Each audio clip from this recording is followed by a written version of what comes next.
उनके सम्मान के साथ किसी भी प्रकार का खिलवाड़ नहीं होना चाहिए। और इसीलिए कोई भी बिहार का व्यक्ति जब उत्तर प्रदेश से गुजरा होगा, उसने एहसास किया होगा कि शासन की व्यवस्था कैसे होनी चाहिए। उत्तर प्रदेश के अंदर वह हम लोगों ने करके दिखाया था। भाइयों बहनों, आपने देखा होगा, मैं कल भी बिहार में था और बिहार में मैं कल एक नेता का भाषण सुन रहा था। वो कह रहे थे हम लोग इतने लाख लोगों को नौकरी दे देंगे। आश्चर्य होता है मुझे। पूछना चाहिए, एक प्रश्न पूछिए कि 15 वर्षों में कितने लोगों को नौकरी दी थी। आज जो राशन मोदी जी के कारण और नीतीश कुमार जी के नाते आपको प्राप्त हो रहा है, गरीबों को प्राप्त हो रहा है। आखिर ये राशन लालू जी के शासनकाल में गरीब को क्यों नहीं मिल पाता था?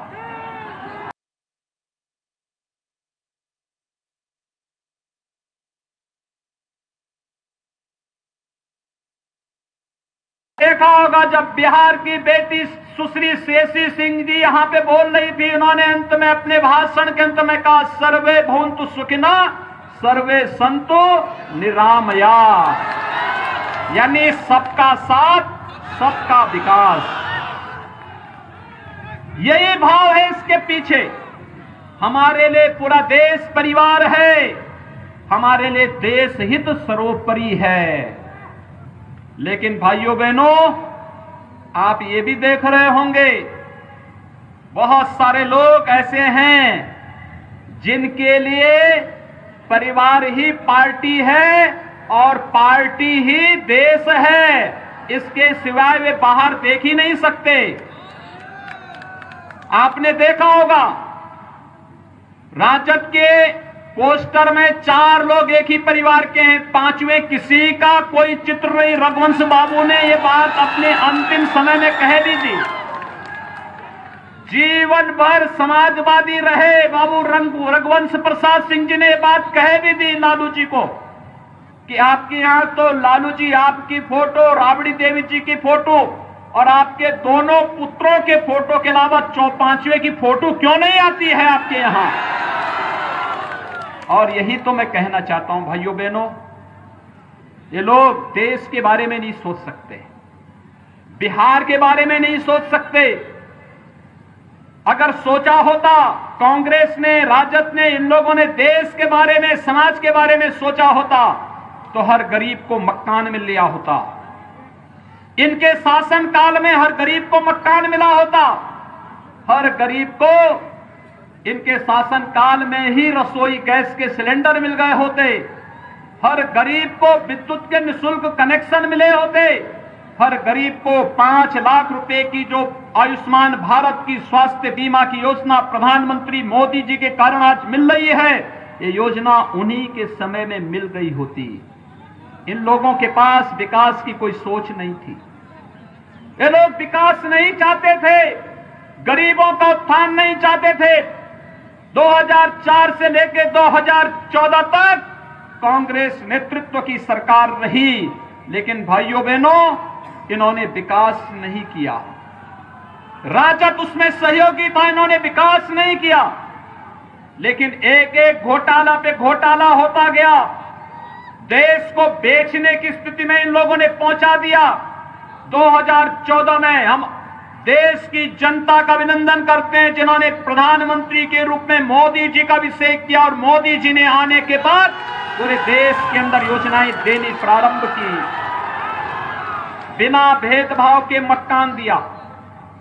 जब मोदी जी ने मकान दिए, देश के अंदर पिछले 6 वर्ष के दौरान 3 करोड़ से अधिक गरीबों को एक एक आवास मिला है। 8 करोड़ से अधिक लोगों को रसोई गैस का निःशुल्क कनेक्शन उपलब्ध कराया गया है। 4 करोड़ गरीबों को निःशुल्क विद्युत के कनेक्शन उपलब्ध करवाए गए हैं। 50 करोड़ लोगों को 5 लाख रुपए सालाना आयुष्मान भारत का स्वास्थ्य बीमा का कवर दिया गया है। ये जो योजनाएं 12 करोड़ किसानों को प्रधानमंत्री किसान सम्मान निधि का लाभ दिया गया है, ये जितना लाभ दिया गया है क्या किसी की जाति देख करके, किसी का मत और मजहब देख करके किया गया? नहीं, जो गरीब था उसको दे दिया बिना भेदभाव के। यही है सबका साथ और सबका विकास। कोई भेदभाव किसी के साथ नहीं किया, सबको देंगे, सबका साथ और सबका विकास करने के भाव के साथ प्रधानमंत्री मोदी जी ने अपनी योजनाएं चलाई और योजनाओं का लाभ गरीब को, गांव को, किसान को, नौजवान को, महिलाओं को, समाज के प्रत्येक तबके को देने का कार्य किया। भाइयों बहनों, जो भारत का हितैषी है वह हर व्यक्ति आज प्रधानमंत्री मोदी जी के साथ कदम से कदम मिलाकर के चल रहा है, क्योंकि देश का गरीब जानता है कि प्रधानमंत्री मोदी जी उनका हित कर सकते हैं। देश का किसान जानता है कि प्रधानमंत्री मोदी जी ही उसके हकों का, उससे उसका हक दिलाने का कार्य कर रहे हैं। देश की माताएं और बहनें समझ रही हैं कि प्रधानमंत्री मोदी जी के कारण ही आज उन्हें सम्मान मिल रहा है, और देश का नौजवान भी जान रहा है कि देश में नौजवानों का हित भी प्रधानमंत्री मोदी जी के कारण ही सुरक्षित है। कांग्रेस क्या कर रही है? अभी कांग्रेस के एक नेता का बयान आपने पढ़ा होगा, सुना होगा। वह पाकिस्तान की तारीफ कर रहे हैं।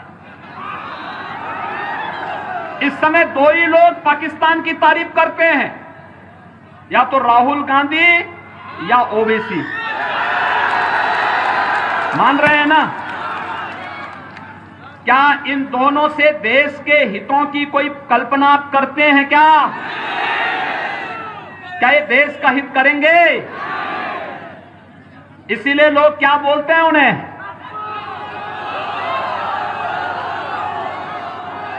भाइयों बहनों, ये लोग कभी देश के हित के बारे में नहीं सोच सकते। देश के दुश्मन जो भारत के अंदर आतंकवाद फैला रहा हो, जो उसके हित की बात कर रहा हो, उससे उम्मीद ही क्या कर सकते हैं? और इसलिए भाइयों बहनों, आज मैं आपके बीच यही कहने के लिए आया हूं। कुछ लोग वोट काटने के लिए आपके बीच में आए होंगे।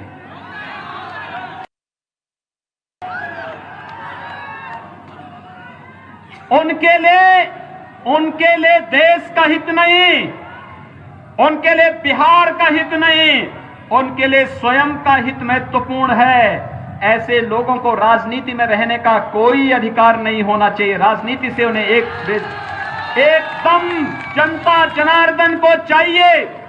लोकतंत्र में जनता जनार्दन का स्वरूप है, और जनता को चाहिए कि ऐसे लोगों को अपना जनार्दन का स्वरूप दिखा करके राजनीति के हाशिए में फेंकने की आवश्यकता है। प्रधानमंत्री मोदी जी ने जब 2019 में दूसरी बार प्रधानमंत्री पद की शपथ ली, तब प्रधानमंत्री मोदी जी ने कुछ बात कही थी। उन्होंने कहा था, पहला 5 वर्ष गरीब कल्याण के लिए, अगला 5 वर्ष भारत को दुनिया की एक महाशक्ति के रूप में उत्थान के लिए। और उत्थान का रास्ता कहां से जाता है? आपने देखा होगा, कश्मीर में धारा 370 हटी तो पीड़ा किसको हुई?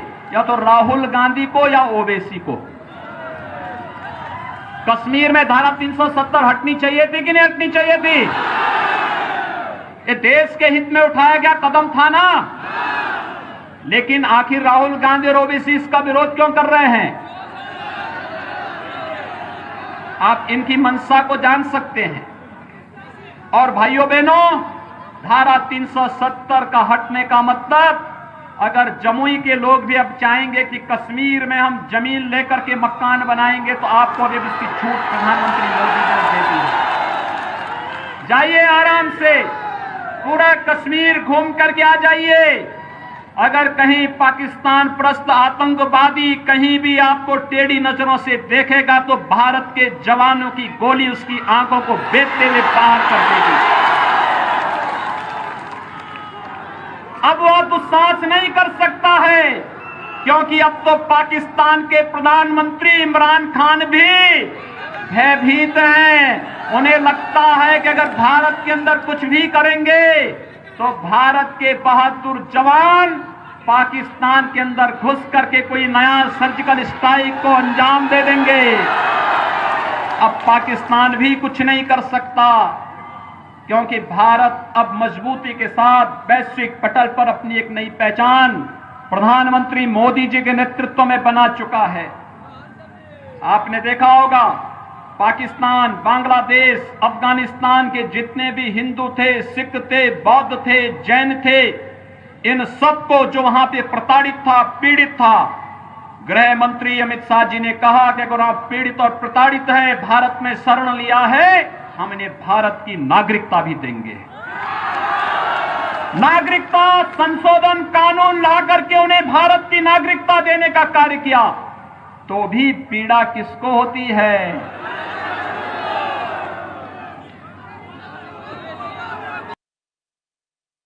और पिछली बार लोकसभा चुनाव में जब मैं बिहार आया था, तो बिहार के लोग मुझसे एक बात पूछते थे कि आप उत्तर प्रदेश के मुख्यमंत्री हैं। मैंने कहा कि बताओ कि अयोध्या में भगवान राम का मंदिर कब बनेगा? उस समय मीडिया से जुड़े हुए कुछ लोग मुझसे पूछ रहे थे कि आप लोग कहते हैं कि मंदिर वहीं बनाएंगे, लेकिन क्या तारीख भी बताएंगे? मैंने कहा चिंता मत करो, अब तो हम लोग भाइयों बहनों, मैं आप सबसे कहना चाहता हूं, तारीख बताएंगे नहीं, तारीख में बता करके हम लोग भगवान मोदी जी से भगवान राम के भव्य मंदिर का शिलान्यास भी करा करके आ गए हैं। भव्य मंदिर का निर्माण अयोध्या के अंदर चल रहा है। 492 वर्षों की कसक को मोदी जी ने पूरा करते हुए अयोध्या में भगवान राम के भव्य मंदिर के निर्माण का कार्य भी प्रशस्त कर दिया है। और इसलिए भाइयों बहनों, आज मैं आप सबसे कहने के लिए आया हूं, कोरोना कालखंड था, मैं नहीं तो बिहार के हर विधानसभा क्षेत्र से और हर गांव से लोगों को बुलाने वाला था अयोध्या। क्या आप आइए अयोध्या में भगवान राम की यश और कीर्ति के अनुरूप उनका भव्य मंदिर का निर्माण भी होगा, और प्रधानमंत्री मोदी जी के नेतृत्व में भारत दुनिया के अंदर इस यश और कीर्ति को कोने कोने में पहुंचाने का कार्य करेगा। इसमें कोई संदेह किसी को नहीं होना चाहिए।